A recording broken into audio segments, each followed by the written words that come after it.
Hi there, it's Rick. It's Thursday, January 16th, and I wanted to talk a little bit about culture wars.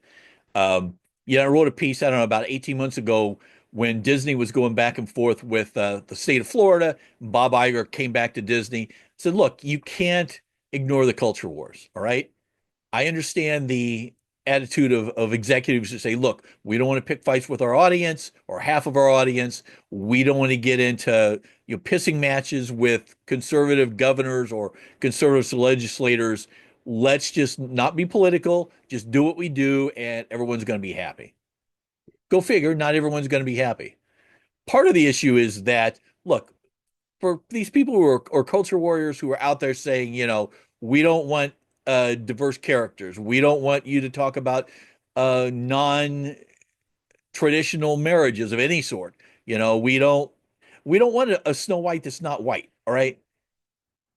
Anytime they win a battle, they don't say to themselves, wow, we won this battle good. We're going to go on to something else. No, their attitude, like every other bully, is, hey, we've won. This feels good. I like to win. Let's go back and do it again. And that's what's happening. Now, this is such an idiotic thing. I hesitate to get into things that Donald Trump tweets, but I wanted to make sure that I got into this because I think this is a precursor of what we're going to see in the next 4 years. He sent out a message today saying, it is my honor to announce Jon Voight, Mel Gibson, and Sylvester Stallone to be special ambassadors to a great but very troubled place, Hollywood, California. They will serve as special envoys to me for the purpose of bringing Hollywood, which has lost much business over the last 4 years to foreign countries, back, bigger, better, and stronger than ever before. These three very talented people will be my eyes and ears, and I will get done what they suggest. It will again be like the United States of America itself, the golden age of Hollywood. Okay, couple of things. Number one, what was Scott Baio busy? I mean, how come he didn't get this gig too? The other thing is, this just shows you that Donald Trump knows as much about Hollywood as he does about tariffs. All right. Much of the foreign production is happening under the guise of under the management of American companies. It's not like, a production company from China is coming and doing production instead of the US. I mean, that's not at all how this is working. And number two, what exactly are special ambassadors to Hollywood? I mean, Hollywood is not like Belgium, right? You know, was Sylvester Stallone going to show up on Iger's door to no DEI, please? All right, that's more Stallone than. See, this is why I don't do impressions, but you get the point. I mean, special ambassadors. This just gives them a chance to insert themselves into the news cycle for the next 4 years, right? Every time that there's a project announced that is a little diverse or a little uncommon, you're going to see these people out in the press. Oh, blah blah blah blah. This is terrible. And this is all sort of tied into what I wrote about last week, which is this idea that this is the time for Hollywood's executives to stand up, not to be belligerent, not to pick fights, but to stand up for their employees and for their company. And one of the things that's going to happen, you're already seeing talk about it, is Republican legislators, senators, various, Trump cabinet types saying, look, we're going to tie wildfire relief to whatever insert cultural thing that they care about, get rid of DEI, get rid of talk about climate change, whatever, right? And this is the time where people like Bob Iger, like people like Ted Sarandos, all these big executives, David Zaslav, who have companies and power and lawyers and the ability to stand up, to not just stand up for their company, but to stand up for their personal employees, to stand there and say, look, this is not a political thing.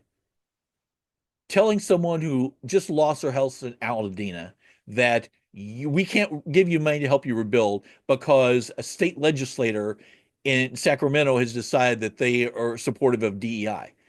That's un-American. That's not the way that these things work. When there was a hurricane that ravaged parts of Florida, you didn't see people saying, no, we're not going to give you money to rebuild until you make it easier to get an abortion in the state of Florida, right? Rebuilding your home, recovering from these disasters. This is not tied. It's not a political thing, and you can make that argument in a way that isn't political. That's very common sense to say, look, I run the Disney company. We're an American success story in part because we reflect all of America. And this is a very American idea that when your house or your family or whatever is destroyed in a natural disaster, that the rest of America steps up and does what they need to do. It's not a political issue at all.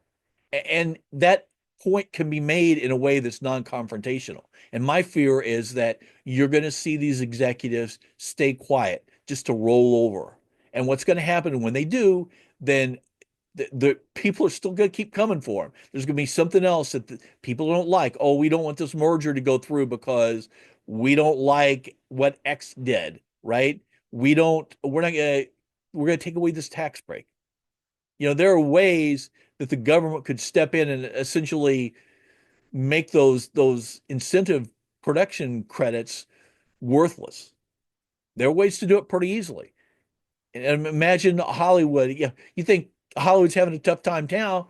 Wait till wait if they didn't have those production credits available.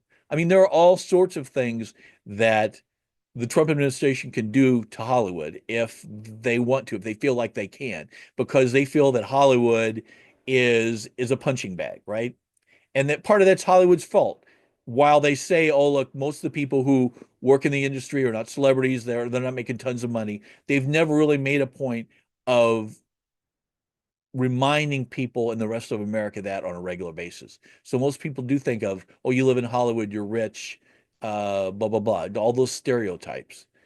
And that's going to come back to haunt us, I think, because it's going to take some work to convince someone in Kansas or Tennessee or pick your state that Hollywood employees are worth fighting for, but they are. And honestly, I hope that Hollywood's executives have the stones to stand up for their employees, to stand up for their country. I'm not hopeful that they're going to, but that would certainly be my preference. I think it would be the best for their company in the long run. We'll see what happens. That's it for today. I'll be back tomorrow, Friday. Oh, thank God it's going to be the end of the week. Man, what a week. I will see you then. Take care.